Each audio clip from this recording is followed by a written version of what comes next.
Bonjour à tous les amis, on se retrouve aujourd'hui dans cette nouvelle vidéo. Je suis en compagnie de Sébastien. Bonjour Camille. Donc ravi d'être là. Ravi également. On est en Thaïlande avec Pierre, donc j'en ai profité pour lui poser mes quelques questions. Ouais, super. Donc on va commencer tout de suite. Ouais, pas de souci. Donc Sébastien, moi je voulais savoir un petit peu ton petit parcours. Ton parcours, comment tu es venu dans l'entrepreneuriat. Ouais. Donc moi j'ai créé ma première entreprise, j'avais donc 23 ans. Aujourd'hui j'ai 47 ans, je vais sur mes 48 ans. J'avais commencé finalement à entreprendre de manière non officielle puisque je faisais un petit peu de bricolage, on va dire un peu chez moi. Voilà, je faisais un petit peu de bricolage, on va dire. Et puis j'ai réellement créé ma première SARL, j'avais 23 ans. Tout simplement parce que j'avais créé au départ, si tu veux, un site perso, maintenant on appelle ça des blogs. Et ce site perso commençait à générer pas mal de vues, il y avait du trafic et je commençais à vendre quelques petits produits dessus. Et là, je me suis dit, bah, finalement, ça a plutôt bien marché. Et c'est là où j'ai créé ma première SARL, donc c'était une société de e-commerce, donc j'ai fait de la vente en ligne. Et puis ensuite, après, bah, ça s'est développé et puis bah, j'ai continué ma carrière entrepreneuriale puisque j'ai pris goût à l'entrepreneuriat. Okay. Et bah, j'ai monté d'autres entreprises, j'en ai arrêté certaines. Enfin voilà, j'ai fait. C'est vraiment moi toute ma vie l'entrepreneuriat. Ok, super intéressant. Et moi, en back-office, tu nous avais raconté avec Pierre un petit peu ton aventure dans le e-commerce, dans le dropshipping. Est-ce que tu pourrais en parler un peu plus aux auditeurs qui regardent cette vidéo? Ouais, alors le dropshipping, bah, c'est vrai que ça fait très longtemps que ça existe, hein, contrairement à ce que beaucoup de personnes pensent, comme le marketing, comme tout ce qu'on peut voir aujourd'hui, etc. C'est juste des techniques qui sont réchauffées, hein. C'est du réchauffé, c'est juste que c'est adapté, on va dire, au contexte actuel. Mais le dropshipping, ça a toujours existé. Moi, je me rappelle très bien, à l'époque, je faisais du e-commerce. Donc, j'avais effectivement mon propre stock dans mes entrepôts, j'expédiais. Ça me permettait d'ailleurs de livrer en 24 heures, ce qui n'était pas du tout le cas du dropshipping. Mais par contre, j'avais des produits qui étaient assez marginaux pour moi, qui n'étaient pas mon fonds de commerce, mais qui étaient plus finalement pour, si tu veux, faire on va dire un éventail de produits donc à commercialiser. Et là, ces produits-là, j'ai pas trop besoin de les stocker. Notamment, c'est des produits qui étaient assez chers. Et du coup, je demandais à mon fournisseur de les expédier directement à mon client. Donc, je le faisais depuis très longtemps. Ça s'appelait pas le dropshipping, ça s'appelait, voilà, c'était la livraison en direct.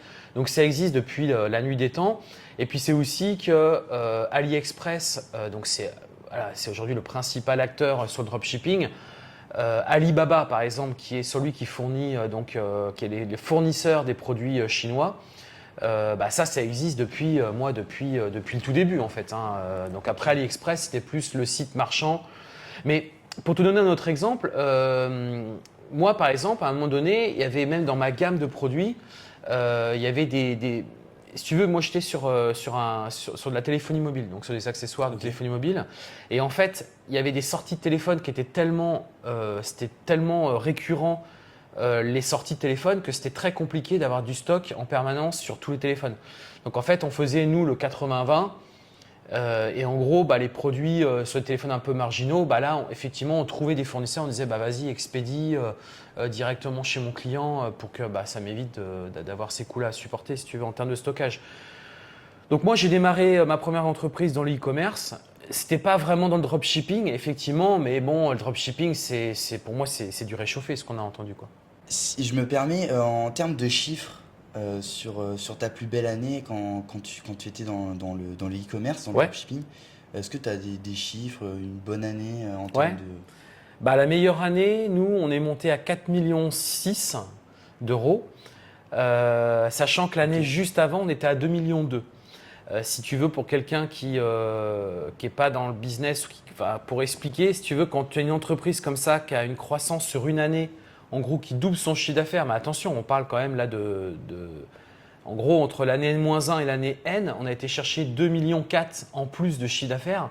Je peux t'assurer que c'est compliqué à gérer et à piloter financièrement parce que nous, on n'a pas une très grosse trésorerie parce qu'on était une société de négoce.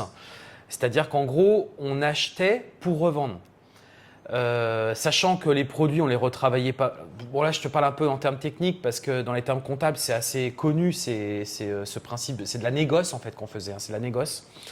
Et la négoce, il n'y a pas trop de transformation. Donc, ça veut dire que les marges sont pas. Alors, on avait quand même des belles marges sur certains produits, mais d'autres moins. Et si tu veux, on a développé énormément le chiffre d'affaires, mais on a eu aussi tout ce lot de problématiques qui arrivaient en même temps. Parce que du coup, on faisait de plus en plus de commandes, donc il fallait staffer beaucoup plus. Il fallait acheter beaucoup plus. Il fallait négocier encore plus. Donc plus de risques du coup. Voilà. Et puis surtout que derrière, il y avait aussi un lot d'impayés qui arrivait de plus en plus, qu'à l'époque, il n'y avait pas tous les systèmes de 3D Secure, etc., comme on peut connaître aujourd'hui sur les paiements en carte bancaire. Enfin bref, tout ça, si tu veux, était encore assez nouveau. Nous, on déclenchait énormément de budget publicitaire pour faire de l'acquisition client. Sachant alors qu'on ne maîtrisait pas trop le retour sur l'investissement, si tu veux.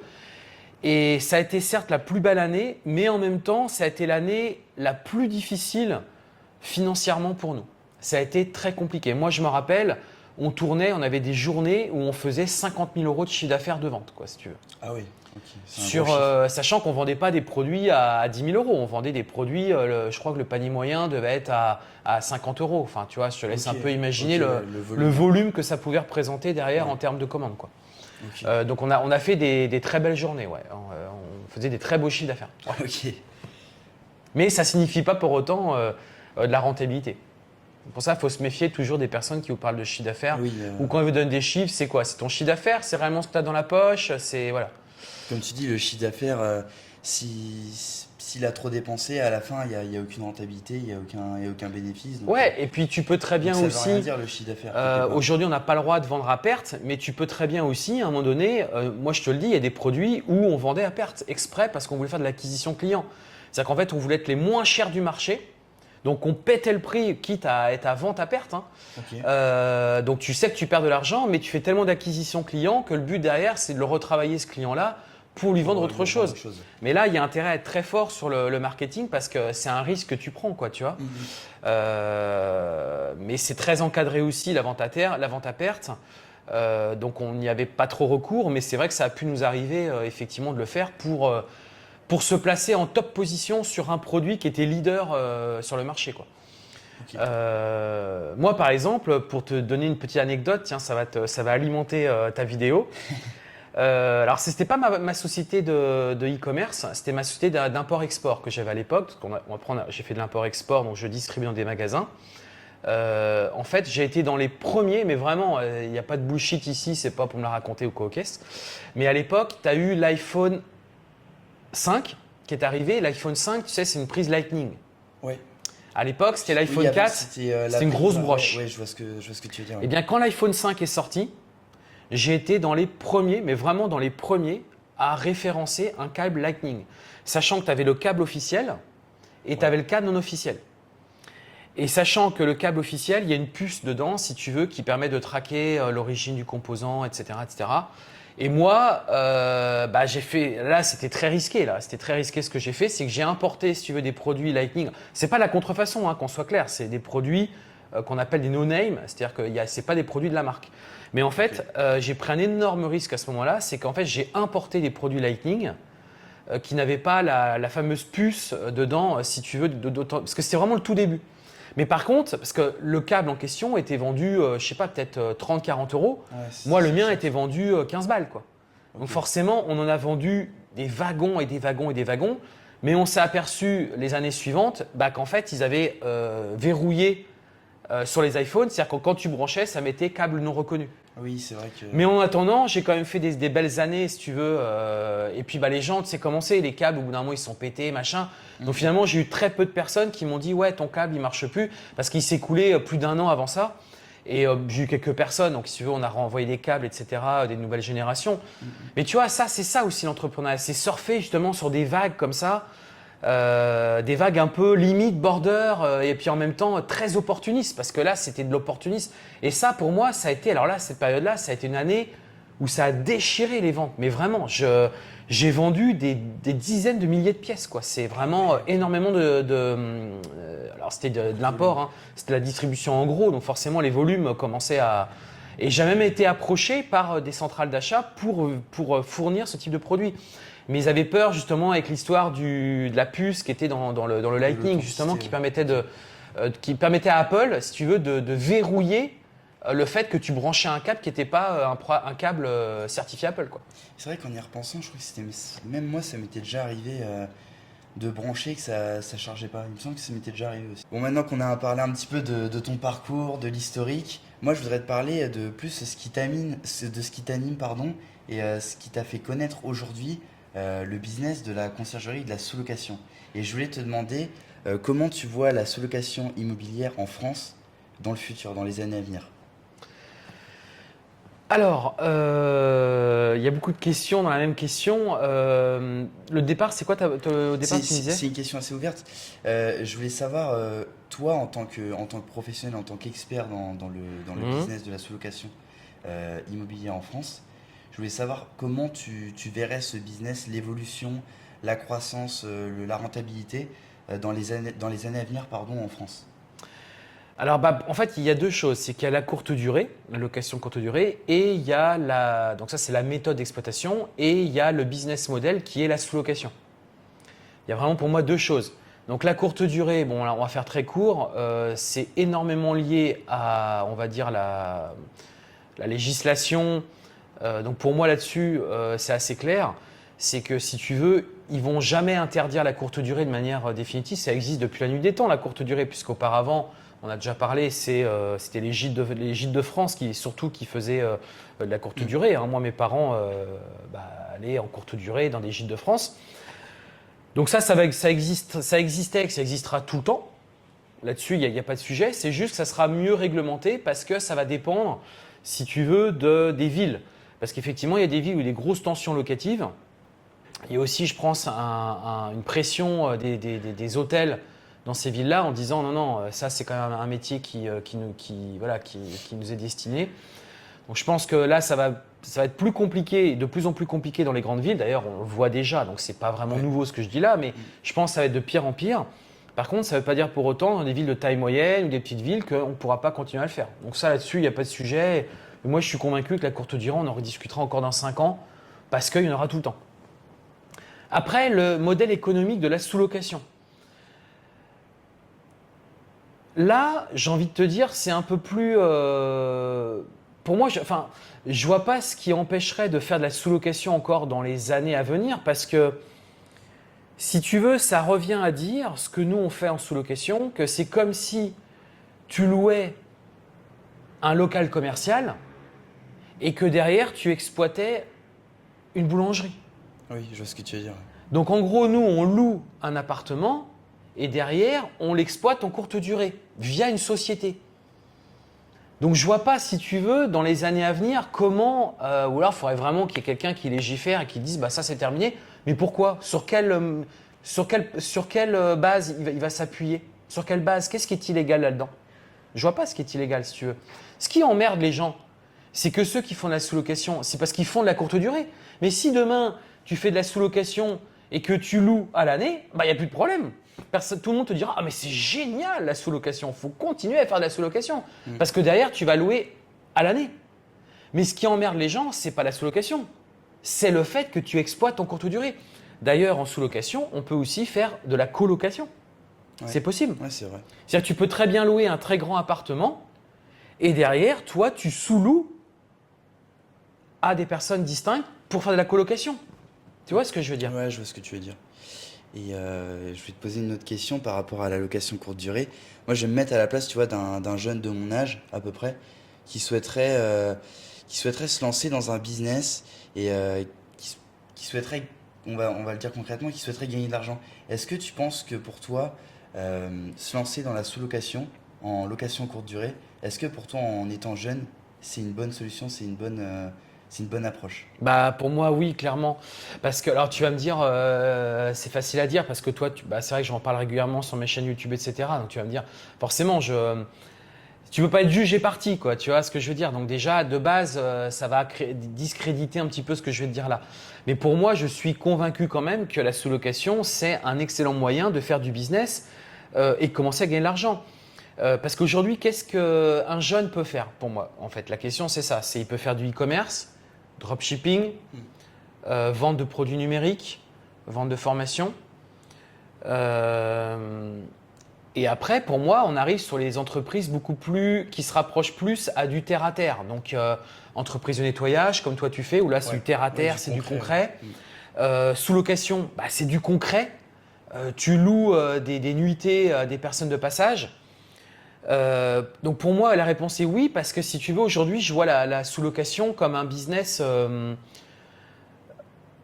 comme si c'était finalement du e-commerce. C'est-à-dire que ce que tu vends toi, ce n'est pas un produit numérique ou un produit physique. Ce que tu vends toi, c'est une nuitée. Et ça revient au même en fait. C'est-à-dire que quand tu fais du e-commerce, le moyen de vendre, c'est le site web. D'accord? C'est ça, ouais. Mais quand tu fais de la sous-location, le moyen de vente, c'est l'appartement et la décoration. Mais dans in fine, qu'est-ce que tu vends? C'est une nuit en fait, c'est une expérience dans l'appartement. C'est ça que tu vends. C'est pareil en fait, comme si je fais du e-commerce. Ce que tu vends, c'est un produit innovant ou un produit qui est bien packagé ou un produit qui répond à une niche qu'il y a aujourd'hui sur le marché, tu vois. Donc en fait, c'est la même chose. Donc pour moi, la sous-location, c'est go, feu quoi. Et je veux dire, il est où le problème en fait? Puis c'est vrai que la location courte durée, c'est une alternative entre le chez-soi et l'hôtel. Il y a beaucoup de gens qui recherchent parce que voilà, ils ont forcément plusieurs chambres, ils ont un beau salon, une belle pièce de vie, une petite terrasse, un petit balcon, une cuisine pour préparer à manger, pas forcément toujours manger au restaurant, ce qu'il n'y a pas forcément dans les hôtels. Ouais. Donc c'est ça aussi l'intérêt de faire de la location courte durée. Je te remercie Sébastien. Moi j'avais une question, je pense que beaucoup de gens se posent sur les personnes qui réussissent, parce que toi pour moi tu as quand même bien réussi. Est-ce que Sébastien Moret a un idole? Est-ce que tu as un idole en particulier dans la vie qui t'a inspiré, qui t'a motivé dans ce que tu as fait, ou t'aimes bien, comment il a réussi? Alors, ça va peut-être choquer un peu, mais non, j'en ai pas. J'en ai pas parce que tout simplement, moi, quand je me suis lancé, il faut vraiment revenir dans les années 2000. Dans les années 2000, si tu veux, il n'y avait pas les réseaux sociaux, il n'y avait pas d'Internet, ou Internet commençait tout juste, si tu veux, enfin, tu n'avais pas accès à beaucoup d'informations. Il restait les livres, je ne lisais pas. Je vais dire la vérité, je ne lisais pas. Maintenant, je lis beaucoup plus, mais ce n'est pas encore assez. D'ailleurs, je recommande de lire, parce qu'il y a beaucoup de choses qui sont très inspirantes dans les livres, et je ne lisais pas. Et pour moi, le seul moyen qu'on avait à l'époque, c'était les bouquins, quoi. Ou alors avoir des réseaux, des contacts, etc., que moi, je n'avais pas. Donc moi, j'étais surtout très inspiré par l'entrepreneuriat, et je crois qu'en réfléchissant, et plus je te parle là, je crois vraiment que ce qui m'a motivé à entreprendre, c'était l'émission de M6 Capital. Okay. C'est-à-dire que tous les dimanches à 20h, il y avait l'émission M6 Capital. Et l'émission M6 Capital était pour moi l'émission qu'il ne fallait surtout pas louper, parce qu'il parlait de réussite d'entrepreneurs. Tu avais à l'époque, tu ne l'as pas connu, il y avait Emmanuel Chin, qui était quelqu'un qui faisait des interviews justement des personnes qui avaient réussi. Donc il les interviewait. Donc tu avais d'abord le reportage et après tu avais l'interview. Et ça, c'était tous les dimanches soirs à 20h, c'était excellent. Donc là, tu avais plein de réussites de mecs qui avaient lancé des boîtes, des business. Et moi, je sais que je ne dormais pas de la nuit, entre la nuit du dimanche au lundi, je ne dormais pas. Tellement j'étais inspiré, tellement j'étais motivé, tellement je me retrouvais. Boosté, je me retrouvais là-dedans. Et ça m'a donné, ça m'excitait en fait, ça me donnait une grande dose, une euphorie, ouais, j'étais euphorique. Et d'ailleurs, généralement, j'étais très remonté le lundi matin, j'étais vraiment au taquet, même si j'étais encore étudiant, j'étais très chaud. Parce que j'étais très chaud, parce que j'avais ça dans ma tête qui tournait, quoi. Je me rappelais le gars qui avait réussi. Puis quand je voyais qu'en plus, ce qu'il faisait parfois, il suffisait juste d'avoir l'idée en fait. Il n'y avait pas besoin, si tu veux, c'est pas comme si tu avais conçu un produit technologique avec des chercheurs, avec, tu vois ce que je veux dire? Avec beaucoup de compétences. Voilà, il n'y avait pas besoin de tout ça. Tu pouvais faire quelque chose de un peu similaire. Donc moi, en fait, ce qui m'a vraiment motivé et ce qui m'a donné envie d'entreprendre, c'est vraiment cette émission. Franchement, je te le dis, c'était cette émission. Parce que je n'avais accès que ça, quelque part. Et pour moi, c'était hors de question que je loupe ce moment-là. Et ça a duré très longtemps parce que je l'ai regardé pendant… Je ne sais plus à quel âge j'ai arrêté, mais ça a été au-delà de mes 20 ans. Ça a été, je crois, 23, 24, 25 ans. Je ne sais plus. J'ai regardé très, très, très longtemps. Maintenant, je regarde plus, qu'il y a les réseaux sociaux, etc. Ouais. Et justement, le problème qu'aujourd'hui, par exemple, les jeunes, c'est qu'ils regardent beaucoup les réseaux sociaux. Alors, c'est très bien, parce qu'il y a une très bonne partie qui est très intéressante, qui est très inspirante. Mais après, il y a une autre partie beaucoup de bullshit. où là, c'est du bling bling, etc.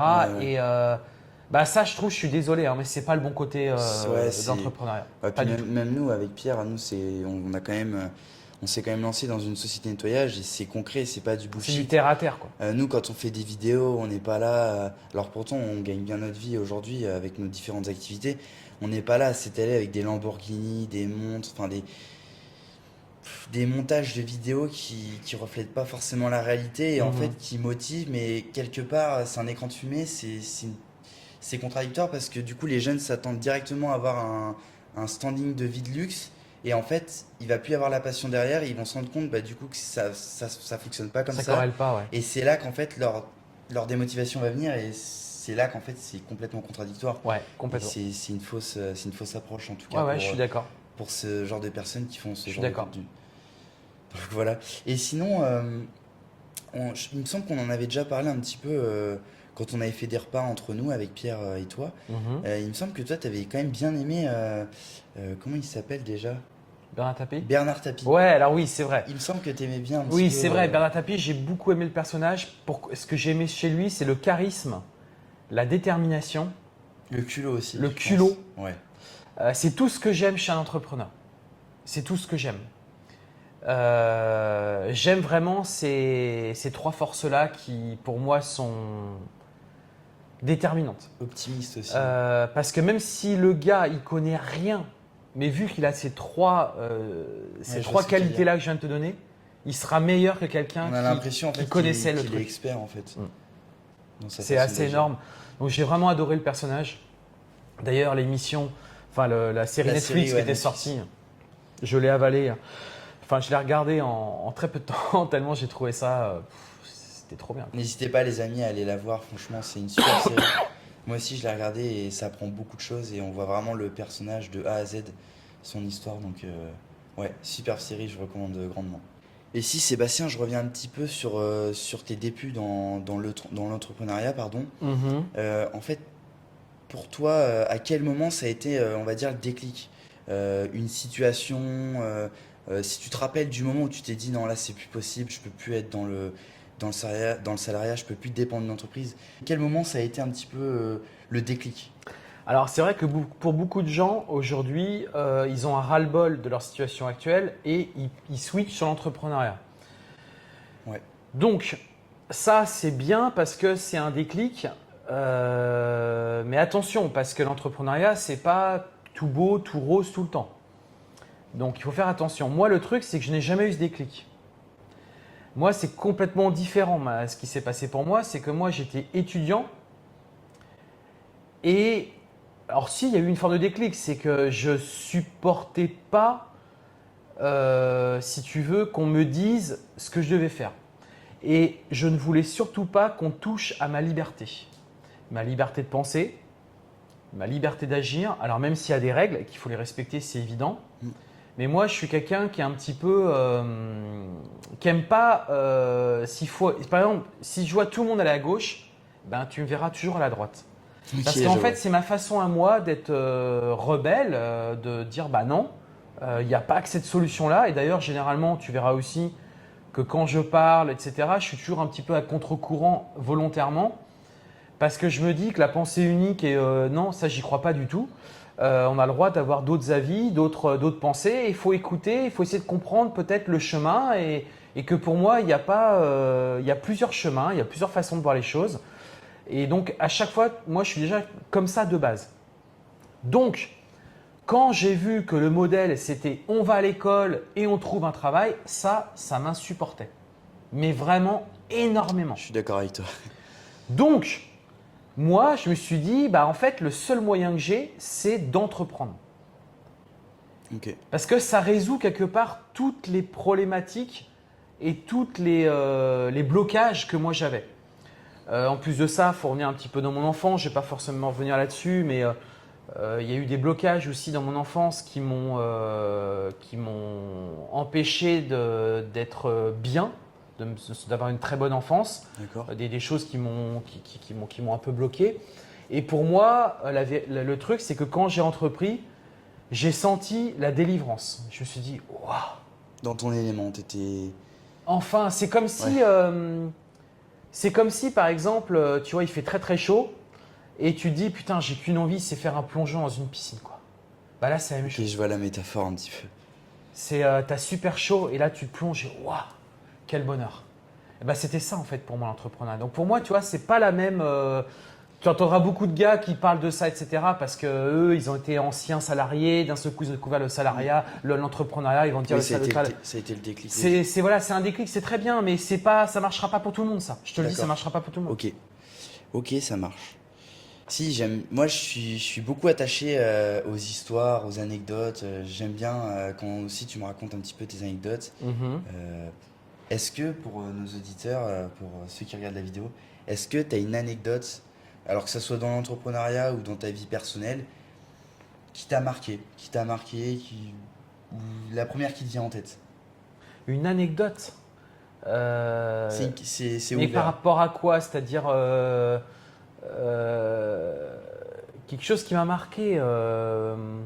Ouais, on avait déjà parlé, donc je vais reparler de ça parce que ça me vient comme ça. Ouais. Mais je suis sûr que j'en ai d'autres qui sont encore plus percutantes. Si je t'avais expliqué justement que quand j'avais ma société d'import-export, j'avais embauché un commercial à l'époque. Oui, cette histoire-là. Et ça m'avait vraiment marqué parce que, si tu veux, ce gars-là, c'était un gars qui ne lâchait rien. C'est-à-dire que tant que tu n'avais pas acheté, et peu importe si le mec, c'était le patron d'une petite boîte ou le patron du multinational. Mais quand je dis ça, c'est vraiment le cas. Parce que nous, on essayait de vendre à des gros, en fait. On essayait de vendre à SFR, à Orange. On allait vraiment voir des grosses boîtes, quoi. On allait à Paris, les rencontrer, etc. Alors que nous, on était une petite TPE de moins de 10 salariés. Enfin, tu vois, le truc, voilà. Et bah, lui, en fait, il se démontait pas, quoi. C'est-à-dire qu'en fait, lui, il me dégotait les rendez-vous, sachant que c'est très difficile de discuter aux acheteurs, hein, parce qu'il faut le réseau, etc. Il arrivait déjà à rentrer en contact avec eux. Et derrière, il dégotait des rendez-vous qu'on allait. Donc, c'est un truc de dingue, quoi. Et moi, je sais que perso, j'y serais pas arrivé, quoi. Parce que lui, il en avait rien à faire. Il m'a dit, mais moi, j'en ai rien à faire. Et en fait, même des fois, quand les personnes ne lui achetaient pas les produits, il les rappelait. Il disait, mais pourquoi? Pourquoi? Le gars disait, mais parce que j'ai pas envie. Mais pourquoi? Bah parce que ça m'intéresse pas. Bah pourquoi ça t'intéresse pas? En fait, le gars ne lâchait jamais. Et même à un moment donné, on s'était même un peu embrouillé. J'ai dit, attends, arrête un peu. Je suis passé vraiment pour le mec qui veut absolument vendre et tout. Et lui, il m'a dit, mais attends, tu m'as embauché pourquoi, Sébastien? Tu me commissionnes pour ça. Il me dit, donc moi, je vais vendre quoi? Et puis encore la méthode. J'ai dit, ouais, en fait, t'es prêt à vendre ton père, ta mère. Bah, il m'a limite dit oui, quoi. C'est un truc de fou. C'était un fou furieux. Il avait un sacré culot. Un très gros culot. Mais quelque part, j'aimais ça. Ouais. J'aimais ce côté culotté parce que des fois, les personnes lui raccrochaient au nez tellement il l'énervait. Et lui, il rappelait. C'est quand même très fort. Fou, ouais. C'est quand même très fort. Et il a eu des résultats. C'est ça qui est dingue, quoi. Il a eu des résultats. Moi, il m'a prouvé. Et il m'a dit, attends, il m'a dit ça, Sébastien, c'est qui a eu la vente là? C'est moi qui a fait la vente. Hein. Je dis, ouais, effectivement, là, sur ce coup-là, t'as pas tort. Et donc, ça a été une anecdote, si tu veux, qui a soulevé chez moi. Je me suis dit, ah ouais, en fait, quand t'es hyper culotté, tu sais, c'est un peu comme les mecs qui essaient de draguer une nana. Et si en fait, tu vas jamais voir la nana, bah en fait, tu la dragueras jamais, il se passera jamais rien. Vaut mieux la voir et te prendre une gifle que rien faire du tout. Surtout qu'après, tu as des regrets. Vaut mieux avoir un remords qu'un regret. Donc, vaut mieux être culotté et aller la voir que en fait, rien faire du tout parce que tu n'auras pas de résultat. Ouais, c'est clair. Et en fait, tout ça, je l'ai compris. Après, je me suis dit, mais en fait, on n'a rien à faire. Et c'est comme Pierre, je lui expliquais quand il fait de la sous-location. Je lui ai dit, mais t'en as rien à faire, quoi, du mec, quoi. Même si le mec te dit, j'ai pas envie de vous louer mon appartement, vous êtes encore en agence immobilière ou je sais pas quoi. Mais je lui dis, mais qu'est-ce que t'en as à faire de ça? Dans 2 minutes, t'auras raccroché, c'est fini. Tu n'entendras plus jamais parler, tu l'auras jamais vu. Donc, en fait, t'en as rien à faire. C'est juste psychologiquement, ça t'emmerde en fait. C'est psychologiquement, je dirais que c'est une peur du refus en fait. Ouais, c'est ça, c'est parce C'est une peur du refus qui a pas forcément une importance mais non, énorme. Enfin, parce que ça remet pas en question tes qualités, ça remet pas en question ton modèle économique, ça remet rien en question. Ouais, puis c'est juste t'es tombé, c'est la vie, c'est comme ça. C'est la vie, tu as des non et des oui, tout ne peut pas toujours être en accord avec ce que tu veux. Mais c'est ça, c'est comme si tu es dans la rue, tu demandes à quelqu'un de te filer un coup de main, je sais pas, pour quelque chose, bah il y en a un qui va te dire non, il y en a un qui va te dire oui, il y en a un qui va dire oui plus, il y en a un qui va te dire moins non, moins, enfin voilà, c'est ça la vie. Il y a toujours cette question qui revient assez souvent des gens qui sont là, qui se disent, même qui sont parfois jaloux, surtout en France, qui m'énerve aussi, pourquoi lui il a réussi et pourquoi moi j'ai pas réussi. Ouais. Qu'est-ce que tu dirais à ça? Qu'est-ce que tu dirais aux gens qui pensent ça? Alors, donc il y a des gens qui vont tout le temps te dire, il a eu de la chance, enfin tu vois, ils vont résumer ça à la chance en fait, parce qu'ils se disent, vu que c'est pas possible, vu qu'ils n'arrivent pas à l'expliquer, ils vont dire, bah, c'est forcément de la chance. Alors la chance, effectivement, il y en a une partie. Il y a effectivement des belles rencontres que tu peux faire parfois. Mais moi, je pense que ces rencontres-là, tu les as aussi provoquées quelque part. Donc il y a quand même un petit facteur chance, mais pour moi qui est très minime. Faut provoquer cette chance. Et plus tu la provoques, plus le facteur chance peut augmenter au niveau de la statistique, si tu veux. Mais enfin, pour moi, tout ça, c'est très inférieur à 50% le facteur chance, quoi.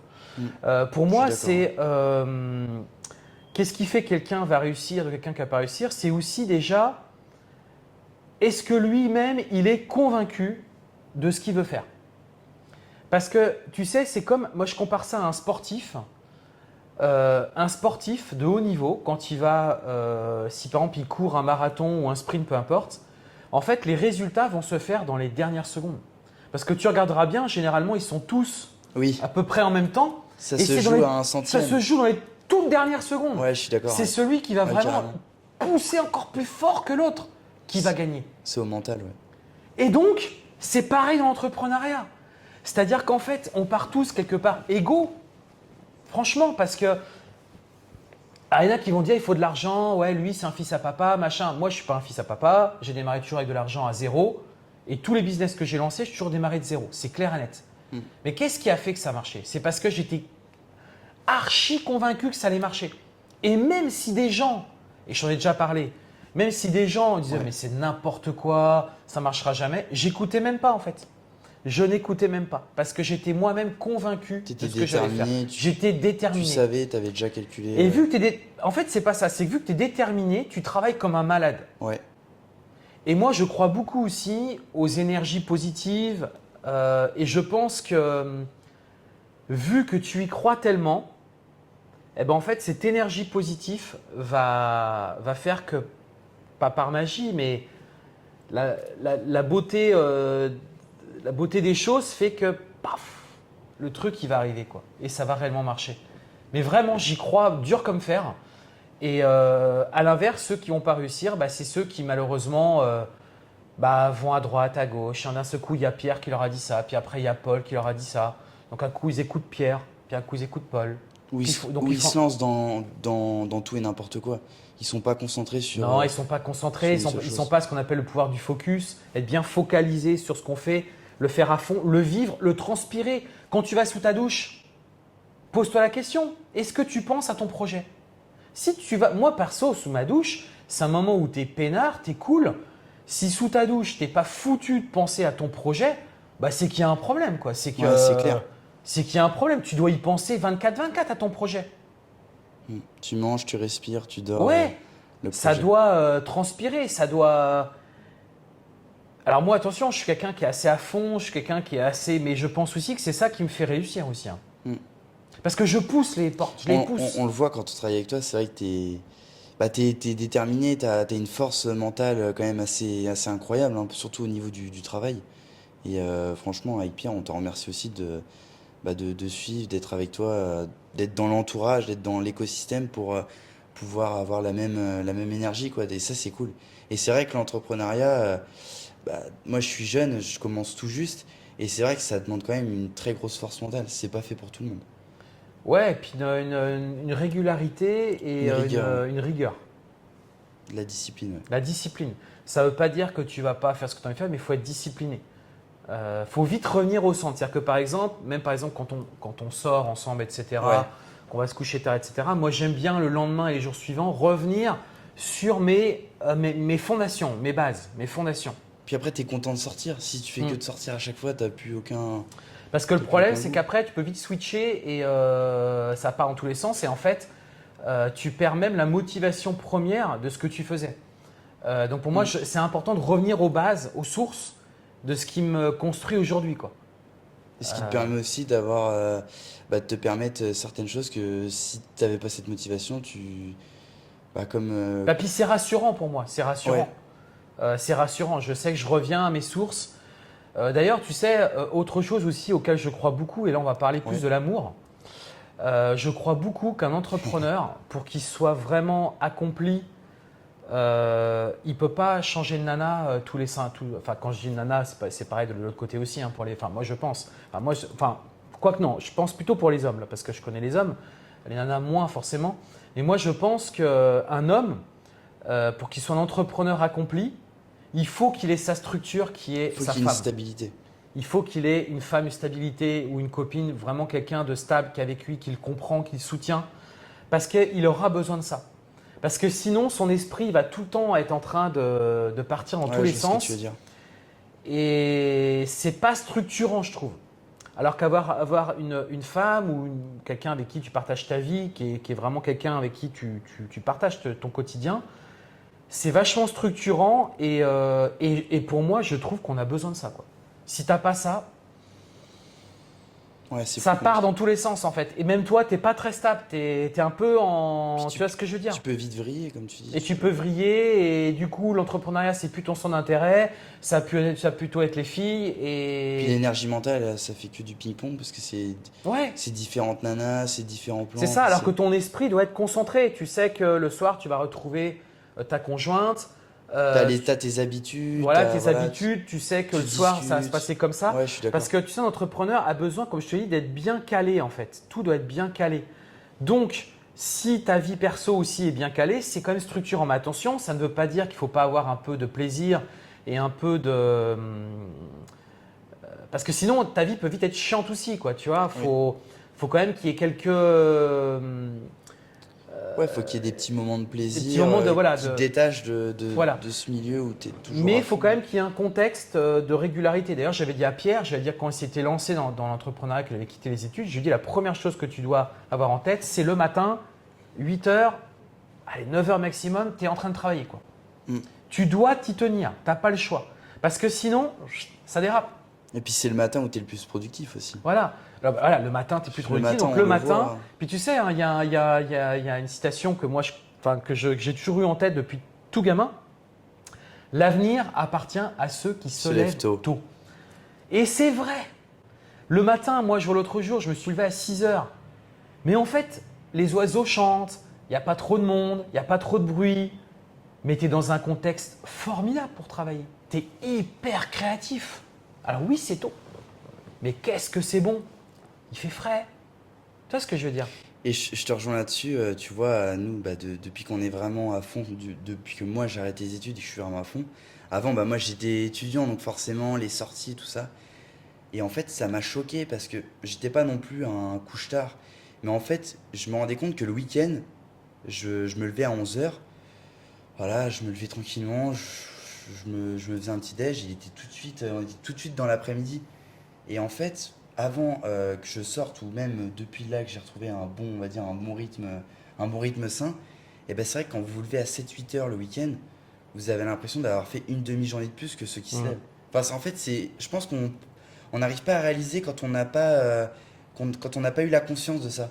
Mais si vous essayez un week-end, vous êtes habitué à vous lever super tard le matin, en début d'après-midi, vous allez voir que si vous vous levez le matin, vous pouvez faire plein de choses. Vous pouvez aider vos parents si vous êtes chez vous. Vous pouvez bosser sur vos projets. Vous pouvez même ranger votre chambre. Tu vois, c'est des trucs qui vont te mettre bien directement en te levant. Ouais, puis il ne faut pas oublier que le compteur est lancé, qu'on a un nombre de jours limité dans une vie. En fait, le temps que tu passes au lit, c'est du temps que tu n'utilises pas pour faire quelque chose d'autre en fait. Et puis ça te ramollit, le fait de trop dormir. Ça te ramollit. En plus, tu perds du temps. dans la journée, tu te lèves, c'est beaucoup plus dur pour se lever, t'as pas la même énergie, c'est pas terrible, c'est pas bon du tout. Les amis, la vidéo touche à sa fin. J'espère que le format vous a plu. J'ai essayé de faire un petit peu un format interview avec Sébastien Moret. N'hésitez pas à me le dire en commentaire. N'hésitez pas aussi à me dire en commentaire si vous avez un autre intervenant que je pourrais interviewer.